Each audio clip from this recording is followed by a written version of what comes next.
నా short message యొక్క title ఏంటంటే learning to say no. No చెప్పడము నేర్చుకోవాలంట. ప్రతి విశ్వాసి నో చెప్పడం నేర్చుకోవాలి. ఇండియన్ ఫ్యామిలీస్లో అలాగే ఇండియన్ కమ్యూనిటీస్లో ప్రాముఖ్యంగా మనం ఎవరికైనా నో చెప్పాలంటే వారు నొచ్చుకుంటారేమో అనే ఒక ఆలోచన ఉంటుంది కదండి, వారు బాధపడతారేమో. ఇంకోటి, మనం ఎవరికైనా నో చెప్తే వారికి మనం అంటే వారి మీద మనకి ఇష్టం లేదేమో, వారంటే మనకి ఇష్టం లేదేమో అని ఒకవేళ వారు అనుకుంటారేమో అని నో చెప్పడానికి చాలా కష్టపడిపోతూ ఉంటాము. ఇంకోటి, నో చెప్పడానికి చాలా ఆలోచిస్తాము, నో చెప్పడానికి చాలా మొహమాట పడుతూ ఉంటాము. కొంతమంది జీవితాలలో it is their biggest weakness to say no. No అని చెప్పడం అంటే వాళ్ళకి చాలా కష్టం అన్నమాట. బంధువులు ఏమన్నా అడిగితే నో చెప్పలేరు, స్నేహితులు ఏమన్నా అడిగితే నో చెప్పలేరు, ఇరుగు పొరుగు వారు ఏదైనా అడిగితే నో చెప్పలేరు. ఆఖరికి ఏ స్థాయికి వెళ్ళిపోద్దంటే సాతాను ఏదైనా వచ్చి అడిగినా కూడా నో చెప్పలేరు. ఎందుకంటే వాళ్ళకి అన్నిటికీ ఎస్ చెప్పడం అలవాటైపోయింది. కాబట్టి అపవాదం వచ్చి అది చెయ్యి, ఇది చెయ్యి, అలా ఉండు, ఇలా ఉండు, అది మాట్లాడు, ఇది మాట్లాడంటే ఓకే, ఎస్, ఆల్ రైట్, అన్నిటికీ తల ఊపుతూనే ముందుకు వెళ్ళిపోతూ ఉంటారు. కానీ విశ్వాస జీవితంలో నో చెప్పడము అనేది మనము నేర్చుకోవాలి. కారణం ఏంటంటే దేవుని వాక్యం సెలవిస్తుంది. యాకోబు పత్రిక 4వ అధ్యాయము 4వ వచనంలో దేవుని వాక్యము ఒక స్పష్టమైన మాట సెలవిస్తుంది. చూడండి, ఈ లోక స్నేహము దేవునితో వైరమని మీరు ఎరుగరా? వ్యభిచారిణులారా, ఈ లోక స్నేహము దేవునితో వైరమని మీరు ఎరుగరా? కాబట్టి ఎవడు ఈ లోకముతో స్నేహము చేయగోరునో వాడు దేవునికి శత్రువు అగును. దేవునికి ఎస్ చెప్తే లోకానికి నో చెప్పాలంటండి. సింపుల్గా మనకు అర్థమయ్యే భాషలో ఈ వచనాన్ని మనం చెప్పుకోవాలంటే, దేవునికి ఎస్ చెప్పిన వారు లోకానికి చాలా విషయాలలో నో చెప్పాలి. ఒకవేళ నో చెప్పలేకపోవడం మన వీక్నెస్ అయితే we have to work on it. అందుకే పెద్దలు ఒక మాట చెప్తా ఉంటారు, అదేంటంటే మన వీక్నెసెస్గా అలాగే విడిచిపెట్టేస్తే కొన్నిసార్లు మన బలహీనతలు మనల్ని బలహీనపరిచేస్తూ ఉంటాయి. మన బలహీనతలు మనల్ని నష్టపరిచేస్తూ ఉంటాయి. మన బలహీనతలు మనల్ని దేవునికి దూరం చేస్తూ ఉంటాయి. అందుచేత నో చెప్పడం ఇప్పటి వరకు నాకు అలవాటు లేదండి, నో చెప్పాలంటే చాలా ఆలోచిస్తానండి, నో చెప్పాలంటే చాలా మొహమాట పడుతూ ఉంటానండి అన్న స్థితిలో ఉన్నట్లయితే ఈ రాత్రికాల సమయంలో దేవుడు మాట్లాడుతున్నాడు. ఈ లోక స్నేహము దేవునితో వైరము. సర్వ సృష్టిని సృజించిన దేవుడు, సర్వశక్తిమంతుడైన దేవుడు, సర్వాధికారము కలిగిన దేవుడు, సమస్తమును ఏలుచున్న దేవుడు, మనకు జీవితాలను బహుమానంగా దేవుడు అనుగ్రహించిన దేవుడు, ఆయన పక్షంగా మనం ఉండడం మేలు. కానీ ఆయనకు శత్రుత్వం మనం పెట్టుకుంటే మాత్రం మనకు అది ఎన్నడూ మంచిది కాదు. ఇప్పుడు దేవునికి శత్రువులు ఎలా అవుతామండి? దేవునితో శత్రుత్వం పెట్టుకుంటే ఎవరు గెలవలేరు కదండి. ఎందుకంటే ఆయనకి ఎన్నో పేర్లు ఉన్నాయి. వాటిలో ఒక పేరు ఏంటంటే సైన్యములకు అధిపతియగు యెహోవా అంట. ఇప్పుడు దేవుని సైన్యం ఏంటంటే ఈ సృష్టి దేవుని సైన్యం, ఈ సృష్టి అంతా దేవుని సైన్యం. మనకు తెలుసు, న్యాచురల్ కెలామిటీస్, ప్రకృతి వైపరీత్యాలు వచ్చినప్పుడు మానవులు తట్టుకోలేకపోతా ఉంటారు. ఒక ఎర్త్ క్వేక్ వస్తే ఎర్త్ ఇలా షేక్ అయితే మనిషి నిలబడలేడండి, మనిషి తట్టుకోలేడు.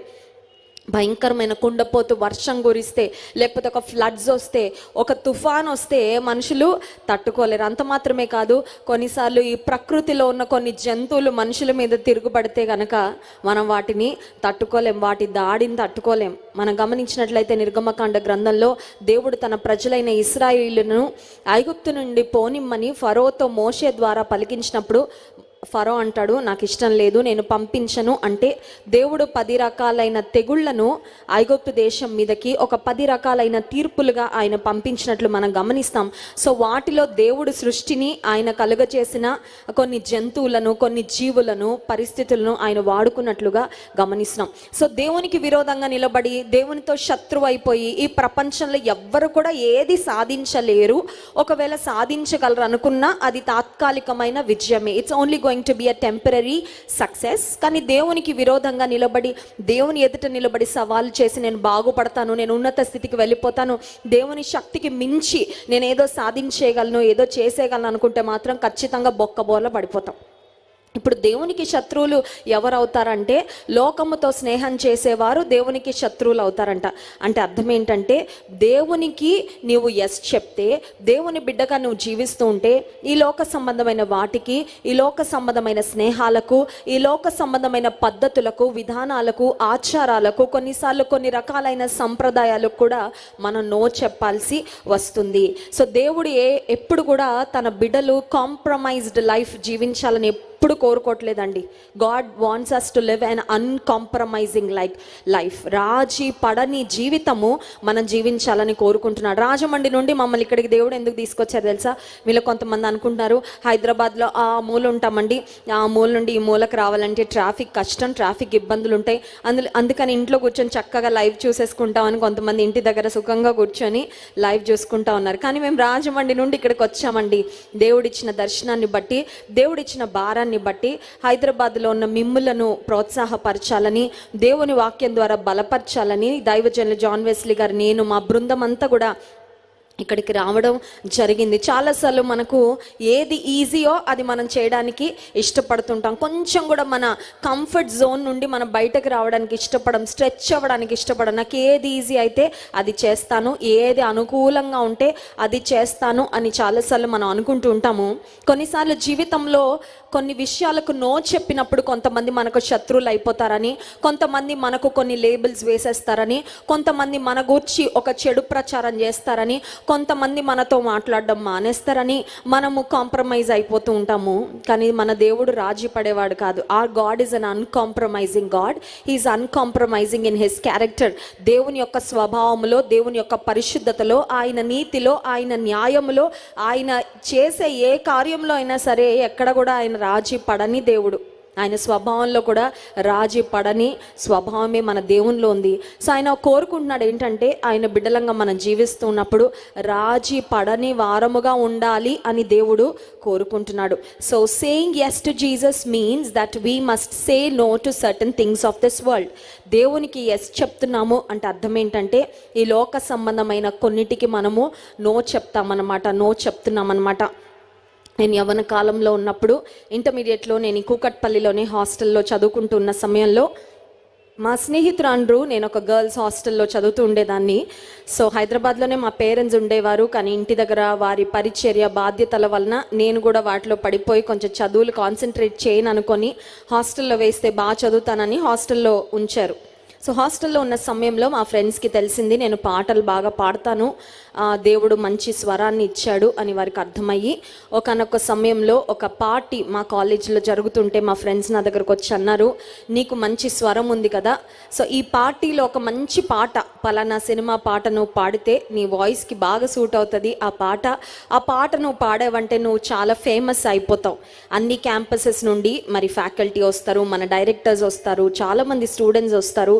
సో లైమ్ లైట్లోకి రావడానికి, నువ్వు హైలైట్ అవ్వడానికి, 10 మంది నిన్ను గురించి తెలుసుకోవడానికి ఇది ఒక అద్భుతమైన అవకాశం. కాబట్టి వై డోంట్ యూ ట్రై, ఒక సినిమా పాట పాడడానికి ఎందుకు ప్రయత్నం చేయకూడదని మా ఫ్రెండ్స్ నా దగ్గరకు వచ్చి బలవంత పెట్టారండి. అప్పుడు నేను మా ఫ్రెండ్స్కి ఒక మాట చెప్పాను, ఏమనంటే, ఈ స్వరము నా యేసయ్యకి నేను డెడికేట్ చేశాను, నేను యేసయ్య బిడ్డని, నా స్వరముతో ఏదైనా పాడితే నేను కేవలం యేసయ్య పాటలు మాత్రమే పాడతాను, ఈ లోక సంబంధమైన ఏ పాటలు కనీసం నాకు హమ్ చేయడం కూడా నాకు ఇష్టం లేదు, నేను పాడను అని చెప్పాను.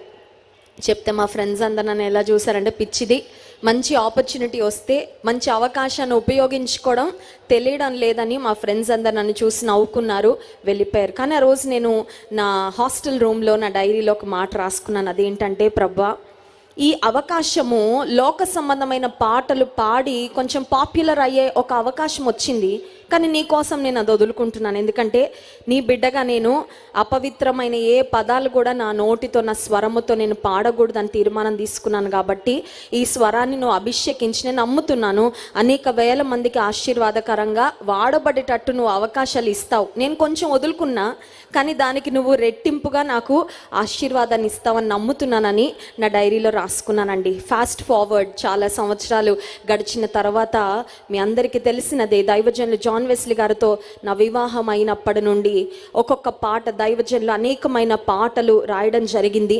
దైవజనులు రాసిన గమ్యం చేరాలని, ఇంతలోనే కనబడి, నిన్ను కాపాడువాడు కునుకడు, నాదు రక్షక, నీ మనసే ఉత్తమం, ఆ తర్వాత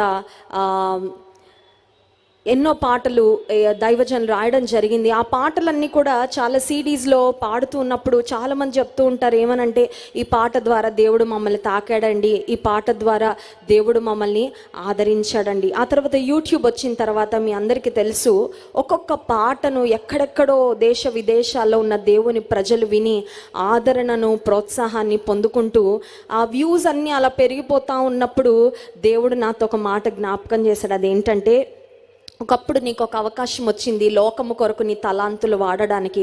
ఒకప్పుడు నీకు అవకాశం వచ్చింది కొంతమంది ఒక చిన్న గుంపులో ఫేమస్ అవ్వడానికి అవకాశం వచ్చిందండి. నాకు ఫేమస్ అవ్వడం కాదు నా ఉద్దేశం, దేవుని కొరకు జీవించటమే నా ఉద్దేశం అని ప్రభు కొరకు చిన్న అవకాశాన్ని వదులుకున్నాను. కానీ ఈరోజు దేవుడు మరి వాడుకుంటున్న విధానము, మరి ఈ స్వరము పెద్ద ప్రొఫెషనల్ వాయిస్ అని నేను చెప్పను. ఇందాక నిస్సీ జాన్ గారు చాలా అద్భుతంగా పాడారు. చాలామంది క్రైస్తవ ప్రపంచంలో అద్భుతమైన సంగీత పరిచయం చేస్తున్న సింగర్స్ చాలామంది ఉన్నారు. నేను ఒక గ్రేట్ సింగర్ని కాదు, మ్యూజిక్ కూడా నేను ఏం నేర్చుకోలేదు. కానీ దైవజనులు జాన్ వెస్లీ గారు దేవుని ఆత్మ చేత ప్రేరేపించబడి ఒక్కొక్క ప్రాంతంలో ఆయన కూర్చొని దేవుడు నడిపించినప్పుడు కొన్ని పాటలు అర్ధరాత్రి సమయంలో దైవజనులు రాసిన పాటలు ఉన్నాయి. కొన్ని పాటలు ఒక మీటింగ్కు వెళ్ళొచ్చిన తర్వాత అనేక మంది ఆత్మలను చూసిన తర్వాత వారికి పరిచయం చేసిన తర్వాత దేవుడు దైవజనుతో కూర్చో ఈ మాటలు రాయి అని చెప్పినప్పుడు దైవజనుడు కూర్చొని రాసిన పాటలు ఎన్నో ఉన్నాయి. సో పాటలు దైవజనులు ఆత్మ ప్రేరేపణ ద్వారా రాసి వాటిని స్వరకల్పన చేసిన పాడినప్పుడు దేవుడు అభిషేకించిన తరువాత ఆ పాటలు ఒక్కొక్క హృదయాన్ని తాకుతున్నప్పుడు నిజంగా నాకు అనిపిస్తుంది, గాడిదకు ఘనత వచ్చినట్లు ప్రభా నాకేదో గొప్ప తలాంతులు అయితే నాకు లేవు, కానీ నీవిచ్చిన కృప, లోకానికి నో చెప్పినందుకు దేవుడిచ్చిన ఆశీర్వాదము, దేవుడిచ్చిన కృప అండి ఇది. హల్లెలూయా. ఇక్కడున్న యవ్వనస్తులందరికీ కూడా నేను దేవుని నామములో I want to inspire you and encourage you to night. ఈ రాత్రికాల సమయంలో మిమ్మల్ని ప్రోత్సాహపరచాలని ఆశిస్తున్నాను. అదేంటంటే, షార్ట్ కట్లో పైకి రావడానికి చిన్న చిన్న కొన్ని పనులు చేసి కాంప్రమైజ్ అయిపోయి కొన్నిసార్లు మనం జీవితంలో ఉన్నత స్థితికి వెళ్ళడానికి చాలా అవకాశాలు మనకు వస్తాయి. ఇంకోటి ఏంటంటే, మన ప్రక్కనే కొంతమంది జోరీగల్లా మనకు చెవులో చేరి పుష్ చేస్తూ ఉంటారండి, ఫోర్స్ చేస్తూ ఉంటారు. మంచి చేయాలనే ప్రోత్సాహం కంటే చెడు చేయాలనే ప్రోత్సాహం చాలా బలంగా ఉంటుంది కదండి. కొన్నిసార్లు బయట నుండి వస్తుంది, కొన్నిసార్లు మన లోపల నుండే వస్తూ ఉంటుంది. ఏది రైటో, ఏది గాడ్లీయో, ఏది దైవికమైనదో, ఏది సరైనదో అది చేయాలి అనే ఒక హృదయం ఒక వైపు ఉంటుంది. కానీ ఇంకొక వైపు శరీరం అంటూ ఉంటుంది, అంత అవసరమా నీకు, నువ్వు అంత కష్టపడాలా, నీకు అన్ని ఇబ్బందులు అవసరమా, అందరిలాగా ఉండేలే సరిపోద్ది, ఫ్లోతో పాటు వెళ్ళిపో కదండి. ఈ మాట మనం ఎక్కువ వింటూ ఉంటాం కదా, ఫ్లోతో కొట్టుకొని వెళ్ళిపో, అందరు చేసే నువ్వెందుకు డిఫరెంట్గా ఉండాలి, నువ్వెందుకు వ్యత్యాసంగా ఉండాలి, నువ్వెందుకు నిలబడాలి, నువ్వెందుకు మాటలు అనిపించుకోవాలి, నువ్వెందుకు రాళ్ళు వేయించుకోవాలి, నువ్వెందుకు 10 మందిలో ఒక ప్రత్యేకంగా ఒక వ్యత్యాసంగా ఉండాలి అని ఒకవేళ నీ హృదయంలో ఒక ప్రేరేపణ వస్తూ ఉండొచ్చు. అలాంటి సమయంలో దేవుని మాటకు విధేయత చూపించి పరిశుద్ధాత్మ దేవుని యొక్క నడిపింపుకు కనుక మనం లోబడి పాపానికి నో చెప్పగలిగితే దేవుడు ఆశీర్వదిస్తాడు. రాత్రికాల సమయంలో ఒక 3 లేఖన భాగాలు మీకు చూపించి నా షార్ట్ మెసేజ్ను ముగించాలి అని ఆశపడుతున్నాను. దానియేలు గ్రంథము 1వ అధ్యాయము 8వ వచనం అందరం చదువుకుందాం. చూడండి, దానియేలు గ్రంథము 1వ అధ్యాయము 8వ వచనం. రాజు భుజించు భోజనమును పానము చేయి ద్రాక్షరసమును పుచ్చుకొని తన్ను అపవిత్రపరచుకొనకూడదని దానియేలు ఉద్దేశించి తాను అపవిత్రుడు కాకుండానట్లు వాటిని పుచ్చుకొనకుండా సెలవిమ్మని నపుంసకుల అధిపతిని వేడుకొనగా, దానియేలు అతని స్నేహితులు బబులోను అనే దేశానికి బానిసలుగా కొనిపోబడ్డారు. ఆ సమయంలో రాజు దగ్గర ట్రైన్ అవుతున్నారు కాబట్టి, రాజు యొక్క అంతఃపురంలో రాజుని సర్వ్ చేయడానికి వారు సిద్ధపరచబడుతున్నారు కాబట్టి they were served the best food. ఈ రోజుల్లో ఫుడ్ వీడియోస్ మనం చాలా చూస్తున్నాం కదండి. ఫుడ్ వీడియోస్ చూస్తేనే ఆకలేసేస్తుంది. ఫుడ్ వీడియోస్ చూసి తిండిపోతులు అయిన వాళ్ళు కూడా చాలామంది ఉన్నారు. ఫుడ్ వీడియోస్ చూసి జొమాటోలో, స్విగ్గీలో ఆర్డర్ చేసేసుకునే వాళ్ళు చాలామంది ఉన్నారు. కొన్నిసార్లు ఫుడ్ అనేది మనిషిని ఎంత టెంప్ట్ చేస్తుందో, లాస్ట్ 1.5 వీక్ బ్యాక్ నేను దుబాయ్ ప్రాంతంలో దేవుని వాక్యాన్ని అందించడానికి, క్రైస్ట్ వర్షిప్ సెంటర్ దుబాయ్లో దేవుని వాక్యం అందించడానికి వెళ్ళినప్పుడు కొన్ని స్ట్రీట్స్లో నడుస్తూ ఉంటే ఎట్టు చూసినా ఫుడ్డేనండి, ఎట్టు చూసినా ఫుడ్డే, మోర్ ఫుడ్ కదండి, మోర్ ఫ్లేవర్స్. అది ఎలా ఉంటుందంటే ఇది తినకపోతే బ్రతుకు వేస్ట్ అనిపించేంత అందంగా ఆహారాన్ని సిద్ధపరిచి కళ్ళ ముందు పెడతా ఉంటారు. అంత మంచి వాసన వస్తూ ఉంటుంది కదండి. కొన్ని ఆహార పదార్థాలు స్మెల్ చూస్తూ ఉంటేనే ఎంత టెంప్టింగ్ ఉంటుందో. డైటింగ్ చేద్దామని January 1st తీర్మానం చేసుకున్న వాళ్ళు వారం రోజుల తర్వాతే మొత్తం మర్చిపోయి ముందు కంటే ఎక్కువగా తినేసి ముందు కంటే ఎక్కువ వెయిట్ గెయిన్ అయిపోతూ ఉంటారు. కొన్నిసార్లు నో చెప్పడంలో యూ నీడ్ సెల్ఫ్ కంట్రోల్. ఇందాక నేను చెప్పాను, నో చెప్పడం ఎందుకు కష్టం అంటే ఎదుటి వారిని నొప్పిస్తామేమో, ఎదుటి వారిని బాధ పెడతామేమో, ఎదుటివారు ఒకవేళ అపార్థం చేసుకుంటారేమో అనే భావన ఒకవైపు అయితే, మనలో నుండి వస్తున్న కొన్ని ప్రేరేపణలు, మనలో కలుగుతున్న శరీరాశ, నేత్రాశ, జీవపు డంబం, వీటిని చూపించేసుకోవాలి, అది చేసేయాలి, దీన్ని అనుభవించేసేయాలి, దీన్ని చూసేయాలి అనే భావనలు మన లోపల కలుగుతున్నప్పుడు అప్పుడు మనకి సెల్ఫ్ కంట్రోల్ కావాలి. సెల్ఫ్ కంట్రోల్ ఎవరికి ఉంటుందంటే దేవుని ఆత్మ ఎవరు కలిగి ఉంటారో, ఎవరు రక్షణ పొందుతారో, పరిశుద్ధాత్మ ద్వారా నియంత్రించబడతారో వారిలో ఆత్మ ఫలమైన ఆశ, నిగ్రహము ఉంటుంది. హల్లెలూయా. కంట్రోల్ లేకుండా బిహేవ్ చేయడం చాలా ఈజీ అండి. బ్రేకులు లేని బండిలాగా ఎన్ని యాక్సిడెంట్లు అయిపోతాయో. కానీ కంట్రోల్తో జీవించడం చాలా కష్టము. కానీ దేవుడు ఖచ్చితంగా సహాయం చేస్తాడు ఆశ, నిగ్రహాన్ని కలిగి ఉండడానికి. ఇప్పుడు దానియేలు అతని స్నేహితులు అనుకున్నారు, రాజు భుజించే భోజనము దేవతలకు అర్పించిన భోజనం కనుక ఇది మన దేవునికి ఇష్టం లేదు, ఆ భోజనం భుజించడం మంచిది కాదని వారు వెళ్ళి నపుంసకుల అధిపతితో మాట్లాడారు. నేను అనుకుంటున్నాను ఖచ్చితంగా వారు సాక్రిఫైస్ ఆ రోజు చేశారండి. అందరూ మంచి ఆహారం తింటూ ఉంటే, అందరు ఇలా జాయింట్లు ఇలా తీస్తూ ఉంటే కదండి, అందరి ప్లేట్లలో నుండి రకరకాల కలర్ఫుల్ ఫుడ్స్ కనబడతా ఉంటే, ఆకుకూరల భోజనం తినాలంటే వీరికి కొంచెం కష్టంగానే ఉండుంటుంది. ఖచ్చితంగా వారు త్యాగం చేశారు దేవుని కొరకు. కానీ దేవుని నియమాలను ధిక్కరించకూడదని దేవుని కొరకు వారు తీసుకున్న బలమైన నిర్ణయము, వారు పరీక్షించబడిన సమయం వచ్చినప్పుడు మిగతా వారందరికంటే 10 అంతలు శ్రేష్టమైన జ్ఞానము కలిగిన వారిగా దేవుడు వారిని ఆశీర్వదించి, మిగతా అన్ని రకాల ఫుడ్స్ తిన్న వారికంటే వీరి ముఖాలు ఇంకా కళగా, ఇంకా అందంగా, చక్కగా కనబడ్డాయి అంటండి. హల్లెలూయా. మనుష్యుడు రొట్టె వలన మాత్రము కాదు, కానీ దేవుని నోట నుండి వచ్చు ప్రతి మాట వలన జీవించిన. దానియేలు అతని స్నేహితులు వారి ఎదుట తినకూడని ఆహార పదార్థాలు కనిపిస్తున్నప్పుడు దేవుని కొరకు, దేవుని నియమాలను గౌరవించి సన్మానించి నో చెప్పారు. 2వ అంశం దగ్గరకు వస్తున్నాను. ఆదికాండము 39వ అధ్యాయము 9వ వచనం చూడండి. ఆదికాండము 39వ అధ్యాయము 9వ వచనం మనందరికీ తెలిసిన వాక్య భాగమే. యోసేపు, యాకోబు కుమారుడైన యోసేపు అన్నల యొక్క అసూయ చేత ఐగుప్తు దేశానికి అమ్మబడి వెళ్ళిన ఆ సందర్భంలో పొతీఫరు అనే వ్యక్తి యొక్క ఇంటిలో పనిచేస్తూ ఉండగా పొతీఫర్ యొక్క భార్య యోసేపును శోధించినట్లుగా, యోసేపును పాపంలో పడవేయాలని ప్రేరేపించినట్లుగా మనం గమనిస్తుంటే, అప్పుడు యోసేపు చెప్పిన మాట చూడండి. ఆదికాండం 39వ అధ్యాయం 9వ వచనం, నీవు అతని భార్యవైనందున నిన్ను తప్ప మరి దేనిని నాకు అప్పగింపక ఉండలేదు, కాబట్టి నేనెట్లు ఇంత ఘోరమైన దుష్కార్యము చేసి దేవునికి విరోధముగా పాపము కట్టుకొందునని తన యజమానుని భార్యతో అనేను. సీసీ కెమెరాలు ఉన్నాయా యోసేపు పొతీఫర్ ఇంట్లో పనిచేస్తున్నప్పుడు? లేవు. దేవుని కళ్ళు మాత్రం సీసీ కెమెరాలుగా ఉన్నాయి. ఈ రోజుల్లో చూడండి, సీసీ కెమెరాలు ఉన్న దగ్గర మనుషులు తప్పుడు పనులు చేయట్లేదు, కానీ కొంతమంది సీసీ కెమెరాలు మూసేసి ఏదైనా క్రైమ్ చేయాలంటే, ఏదైనా భయంకరమైన కార్యాలు చేయాలంటే ఎక్కడ సీసీ కెమెరాలు లేవో అక్కడికి వెళ్ళి చేసేస్తూ ఉన్నారు చాలా తెలివిగా.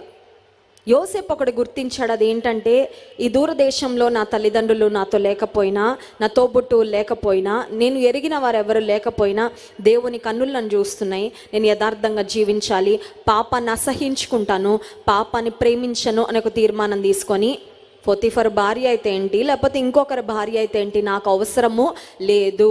I will not commit sin against God. దేవునికి విరోధంగా నేను పాపం చెయ్యను అని తీర్మానం తీసుకున్నాడు. ప్రియమైన దేవుని బిడ్డ, దేవునికి విరోధంగా పాపం చెయ్యను అనే ఒక తీర్మానం నువ్వు తీసుకుంటే, నిన్ను అపవాది ఎంత శోధించాలని ప్రయత్నం చేసినా నువ్వు ఇంత కూడా శోధనలో పడవు. హల్లెలూయా. కొంతమంది తీర్మానమే తీసుకోరండి, నో డెసిషన్. అసలు స్థిరమైన ఆలోచన ఉండదు, తీర్మానం. లైఫ్ ఎలా వెళ్తుందండి? దేవుని కొరకు ఏమైనా తీర్మానాలు తీసుకున్నారా? ఏం లేదండి, అలా ఫ్లోతో కొట్టుకొని వెళ్ళిపోతూ ఉంటామండి. కొంతమంది పాపం ఎందుకు చేయరంటే పాపం చేసే అవకాశాలు రాక చేయరు అంతే. వాళ్ళు ఏదో పెద్ద దేవుని కొరకు జీవించాలని తీర్మానం ఉండి కాదండి. అవకాశం వస్తే చక్కగా చేసేస్తారు. అవకాశం వస్తే పాపలు మునిగితే వెళ్ళిపోవడానికి చాలామంది సిద్ధంగా ఉన్నారు. మనకు తెలుసు ప్రస్తుత ప్రపంచంలో పాపం చేయడానికి ఎంత విరివిగా అవకాశాలు ఉన్నాయి. ప్లెంటీ ఆఫ్ ఆపర్చునిటీస్ కదండి, ఎన్నో విస్తారమైన అవకాశాలు. చిన్న సెల్ ఫోన్ ఉంటే చాలు భయంకరమైన పాపంలో మునిగి తేలడానికి ఎన్నో అవకాశాలు ఒక్క చిన్న సెల్ ఫోన్ కల్పిస్తూ ఉంటే, యోసేపుకు ఆ రోజు సోషల్ మీడియా లేదు, యోసేపుకు ఆ రోజు సీసీ కెమెరాలు లేవు. కానీ యోసేపు తన హృదయంలో తీర్మానం చేసుకున్నాడు, నేను ఎట్లు దేవునికి విరోధంగా పాపము చేస్తాను. ఈ రాత్రికాల సమయంలో ఇంకొక మాట మీకు చూపించి ముగిస్తాను. సామెతల గ్రంథం 1వ అధ్యాయము 10వ వచనంలో జ్ఞాని అయిన సొలొమోను ఒక అమూల్యమైన మాటను సెలవిస్తున్నాడు. అది మనందరం కూడా జ్ఞాపకం ఉంచుకోవాలి. చూడండి, సామెతల గ్రంథము 1వ అధ్యాయము 10వ వచనం. నా కుమారుడా, పాపులు నిన్ను ప్రేరేపింపగా ఒప్పకుము. అంటే అర్థం ఏంటండి? అపవాది కొంతమంది వ్యక్తుల ద్వారా నిన్ను ప్రేరేపిస్తాడు. అపవాది డైరెక్ట్గా మన దగ్గరికి రాడు. అపవాది కొంతమంది వ్యక్తులను వాడుకుంటాడు. కొన్నిసార్లు మన లోపలే మనకు ఒక ప్రేరేపణ వచ్చేస్తూ ఉంటుంది దేవునికి విరోధంగా పాపం చేయాలని. సో పాపులు ప్రేరేపించినప్పుడు, మన శరీరం ప్రేరేపిస్తూ ఉన్నప్పుడు మనము ఒప్పుకోకూడదు. ఈ 3 దినాల కూడికలు దేవుడు ఎందుకు ఏర్పాటు చేయించాడంటే, ఇంకా సంవత్సర ప్రారంభంలోనే ఉన్నాం కదండి, జస్ట్ 2nd మంత్లోకి మనం ఎంటర్ అయ్యాము. ఈ సంవత్సరం అంతటిలో దేవా నీ కొరకు నిలబడతాను, నీ కొరకు నిలబెట్టు అని ఒక హృదయంలో తీర్మానం. ముందు నిలబడతాను నాకు తీర్మానం తీసుకోవాలండి. నిలబడతాననే తీర్మానమే లేకపోతే ఇంపాసిబుల్. మనిషిగా, మానవులముగా మనం తీసుకోవాల్సిన తీర్మానం మనం దేవుని కొరకు తీసుకోవాలి. మనము తీసుకున్న తీర్మానాలను దేవుడు స్థిరపరిచి అవును ఆమెన్ అంటాడు. హల్లెలూయా. మనకే ఏ తీర్మానం లేకపోతే దేవుడు అంటాడు నేనేమీ చేయలేను. కొంతమంది ఇలాంటి మీటింగ్లకు వచ్చి ఏదో ఒకటి ఇచ్చే ప్రభు అంటారు. ఏమి ఇవ్వాలి నీకేం కావాలో నీకు తెలుసా? నువ్వు దేవుడిని ఏం అడుగుతున్నావా? Are you specific? ఆత్మీయ జీవితంలో కూడా దేవా నీ కొరకు నిలబెట్టయ్యా, నీ కొరకు నిలబడతాను ప్రభా, నీ కొరకు నిలబడతాను నేను ఒక మాటను దేవునికి ఇవ్వగలిగితే, ఈ లోకంలో నువ్వు దేనికి నో చెప్పాలో నో చెప్పడానికి కూడా శక్తిని నీకు దేవుడు ఇస్తాడు, సామర్థ్యం ఇస్తాడు. కొన్నిసార్లు నో చెప్పినప్పుడు నిందలు వస్తాయి, అవమానాలు వస్తాయి. కొన్నిసార్లు కొంతమంది మనల్ని చిత్కరించుకుంటారు, కొంతమంది మనకు అయిన వారు కాని వారు అయిపోతారు. ఏం పర్వాలేదు. ప్రభు కొరకు నిలబడినప్పుడు when we learn to say no, when we learn to say yes to God and no to the world, దేవునికి అవును ప్రభు అన్నిటిలో నేను సిద్ధమే. దేవుడు ఏ పని చెప్పినా సిద్ధం అని చెప్పాలి. కానీ మనకంతా రివర్స్ కదండి. దేవుడికి కొంతమంది నో నో నో నో అంటుంటారు, లోకానికి ఎస్ ఎస్ ఎస్ ఎస్ అని సాతాను వెనకాల పరిగెడతా ఉంటారండి. నాశనానికి ఆ పరిస్థితి దారితీస్తుంది. కానీ దేవునికి ఎస్ చెప్పి లోకానికి నో చెప్పగలిగితే మన ఆధ్యాత్మిక జీవితాలు ఎంతో స్థిరంగా బలంగా ఉంటాయి.